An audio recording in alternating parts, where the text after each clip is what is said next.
Today we are learning under the refraction of light and curved surface. The focal length of the lens depends upon the surrounding medium.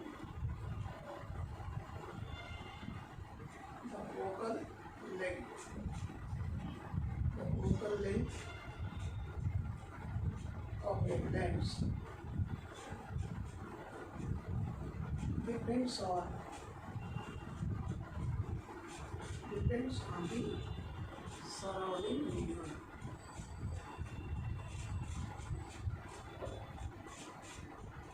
Surrounding medium. Under this, the refractive index. The refractive index of the surrounding medium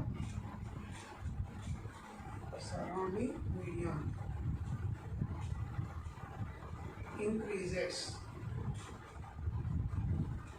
Surrounding medium increases.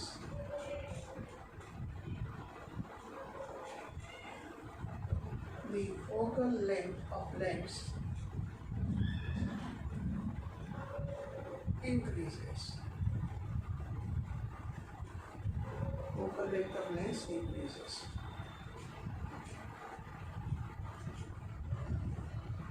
Second point, if the optic density of the lens decreases, then the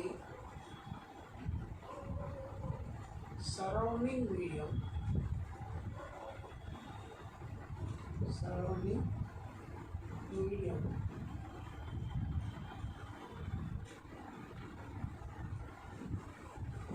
it acts as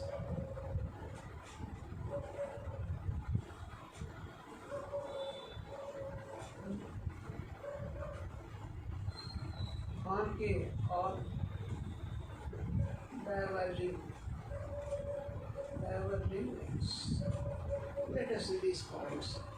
How far they are related to this point. See the first one. For this, we are doing one activity. As a surrounding means the surrounding medium optic density or refractive index increases. The focal length of the lens increases. Let us see this also. First, we take the concave lens, biconvex lens, not concave, biconvex lens, and a lens holder. This is the lens holder, and a jar, water, and a stool.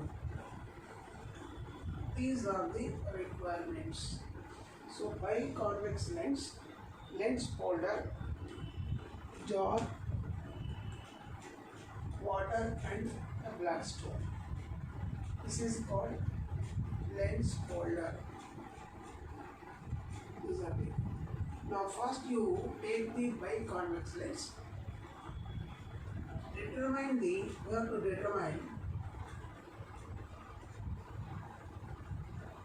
determine the f means focal length of biconvex lens.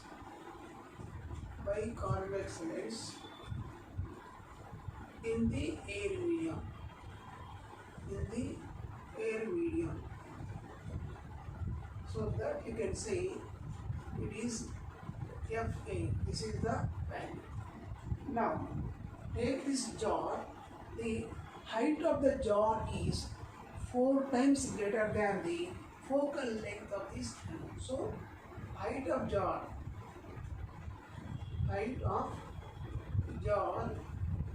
is 4 times, is 4 F air medium.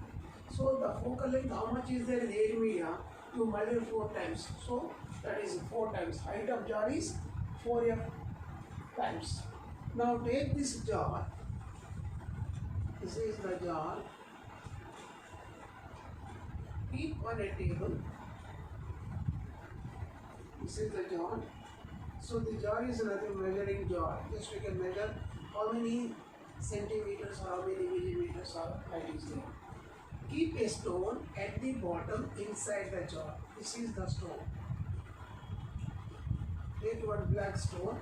Keep the stone at the bottom inside the jar. Now fill the jar, 3/4 of jar with water. So this is the jar filled with water. Filled with water. Now insert this biconvex lens horizontal to the stone with the help of lens holder. Take the lens holder and keep the lens, fix the lens to the holder and introduce that lens with the help of the lens holder, and the lens is horizontal to the stone at the bottom, just near the stone. Now slowly raise the lens upward direction and observe the image of the stone. So when it goes on increasing up to certain height, at that height you can see the image of the stone clearly. So measure this length. This length is called focal length in water. Focal length in water. So when we compare the focal length in water, focal length in air. So focal length in air, focal length in water compared. The focal length of in water is greater than focal length in air. So this indicates what? The optic density of the surrounding medium increases because the refractive index of water is greater than refractive index of air. So optic density of water is greater than optic density of air. So when you compare this one, when the optic density is more, refractive index is more. When the refractive index is more, the focal length is more. So as the surrounding medium refractive index increases, once again, the refractive index of the surrounding medium of the lens increases, the focal length of the lens increases. If the refractive index of the surrounding medium decreases than air medium, the focal length of the lens decreases than the air medium, So that is answer to right. The first point. So understand here. So next one, if the optic density of the lens, just to compare, surrounding medium is not changing, the optic density of the lens decreases, then that lens behaves like a diverging lens, that's a concave lens, behave like a concave lens. Say for example, air bubble present in the water. So the optic density of the air inside the bubble is less. So the refractive index of the air in the air bubble is 1.0, air bubble. So that air bubble present inside the water. So compare this air bubble, surrounding water refractive index is more. In that case, that air bubble acts like a diverging lens. The air bubble actually it should behave like a biconvex lens. But because of this variation, what is the variation? The refractive index around me is greater than the air, that is greater than the lens. Then that biconvex lens behaves like a diverging lens. Biconvex lens behaves like a diverging lens. Hence, in that case, we can compare the refractive index of the lens reference to the refractive index of the surrounding medium. refractive index of the surrounding medium. So that you remember. So one more point is the magnification. Also you can learn once again. So how do you magnification to measure? How do you determine the magnification? How do you determine the magnification? So here is the one important point. Always use the sign convention while we are using the different formulae related to the refraction of light and curved surfaces. So while you are applying this formulae, we should use the sign conventions to the parameters of the equations. Now, convex lens behaves as a converging lens. When convex lens behaves as a converging lens. When second point, convex lens behaves as a diverging lens. When so understand here clearly. The focal length of the lens depends upon the surrounding medium. So as the surrounding medium changes, the focal length of the lens changes. First point. Second point, if the refractive index of the surrounding medium increases, the focal length of the lens increases. That is the second point. Third point, if the refractive index of the surrounding medium is greater than the optic density of the lens, then the lens behaves like a diverging lens. So these are the first points you must keep in mind.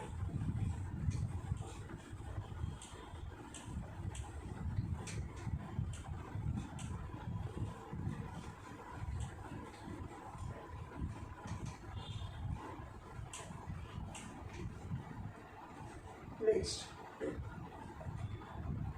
once again, when does the convex lens behaves as converging lens? When does the biconvex lens behaves as converging lens? Converging lens. Second point, when does the biconvex lens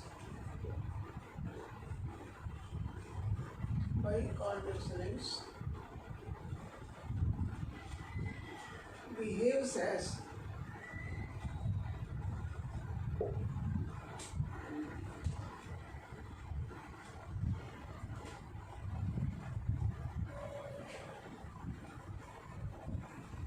diverging lens?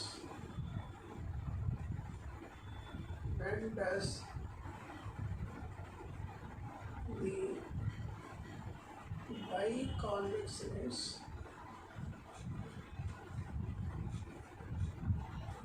behaves as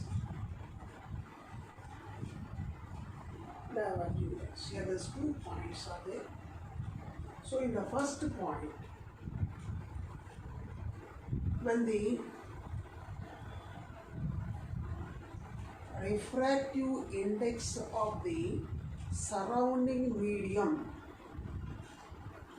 greater than air medium. So when does the biconvex lens behaves as a converging lens? Okay, so that we can write the refractive index of the surrounding medium is less than the refractive index of the biconvex lens, then it is a converging lens. The refractive index of the surrounding medium is less than the refractive index of the lens. The refractive N means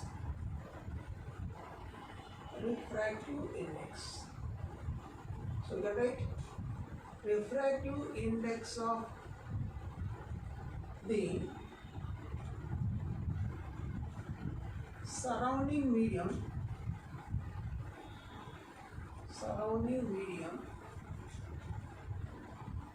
is less than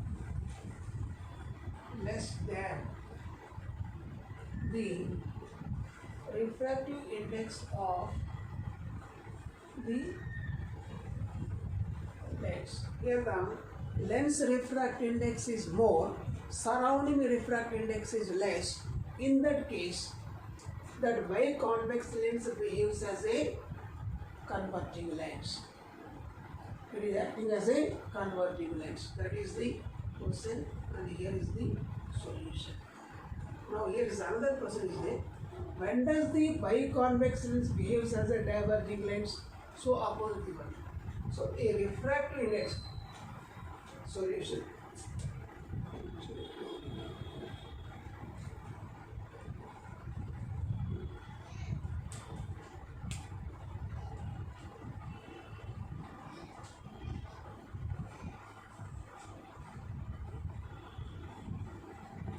The refractive index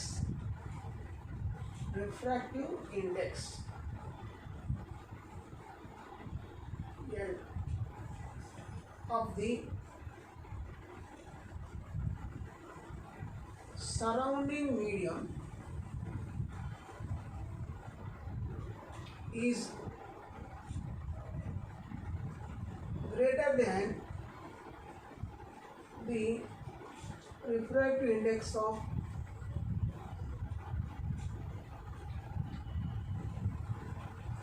convex lens. Suppose air bubble present in the water. Air bubble refractive index is 1. Surrounding water refractive index is more than 1. So therefore, that air bubble shape is the biconvex shape. That is the biconvex shape. But it behaves like a diverging lens. But in a glass biconvex lens, refractive index is greater than air medium. It is also greater than water medium. In that case, the biconvex glass lens is a converging lens. So there it is a converging lens, here it is a diverging lens. So if you make a lens with certain refractive index and it is placed in a medium whose refractive index is less than the refractive index of the lens, then that lens is acting as a converging lens. If the biconvex lens has certain refractive index, if it is placed in a medium where the refractive surrounding medium is greater than the lens, in that case the biconvex lens acts as a diverging lens. So that you can write, just to keep in mind for these points.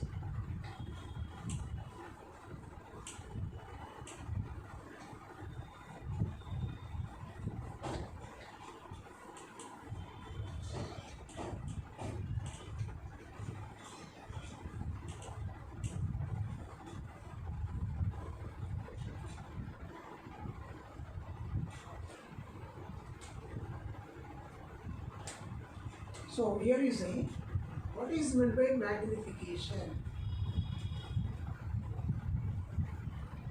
Magnification is the numerical magnitude. It is the ratio of the height of the image to the height of the object, or distance image to the distance of the object. Is a ratio. So the magnification indicates how many times the image is greater than the size of the object. So the number of times the image relative to the object size is called magnification. So magnification has no unit, just only a relative number, numerical number. So how can we get this number? So you can say magnification is equal to height of the image by height of the object, also equal to distance of the image by distance of the object. So this is the relation. We can write the sign convention according to the values. So suppose here image is magnification. Image is height of the image is 10 centimeters. Then height of the object is 4 centimeters. Then what is the magnification? So there the magnification is, just you see, object is minus, object is plus because it is vertically upward direction, and the image size is minus because the vertically below the principal axis. That's why it is a minus, it is a plus. Now divide this one, 4 2s are 4 5s. 2.5 is the magnification. So now you just want a number 4.5 because here centimeters and units are cancelled. Then you can get only numerical number. That's the magnification. Suppose you know the distance of the object is 40 centimeters. Distance of the image is 40 centimeters. Distance of the object is equal to 20 centimeters. Then what is the magnification? Is equal to 40 by 20. Here 40 is a positive, 20 is a minus. So you can write the minus 2. That is the magnification. Minus 2 is the magnification. So minus 2 magnification, minus indicates that is a inverted image, real image. Is a inverted real image, and you can get the magnified image. Magnified means more than 1 unit. Suppose if the object is present center of the curvature, image also forming at the center curvature. In that case, the distance of the object is u is equal to radius of the curvature. Distance of the image is also equal to radius of the curvature. Now in this case, magnification is equal to R2 by R1 is equal to 1. In that case, size of the image equal to size of the object, both are equal. So the image forming at the center of the curvature. Now in this case, magnification 2 times greater than the object, that indicates the object is present before the center of curvature, image forming behind the center of curvature. Now in this case also you find the image forming is a negative sign, indicates it is forming behind the center of the curvature, behind the center of the curvature. So like that you can understand the concept of this magnification. So let us do some problems related with this. Now once again, what are the formulae we got in this chapter? First of all, what are the different formulae we got in this chapter? So one is the lens formula. Lens formula. What is the lens formula? 1 by f is equal to 1 by v minus 1 by u. This is the lens formula. Next, curved surface formula. Curved surface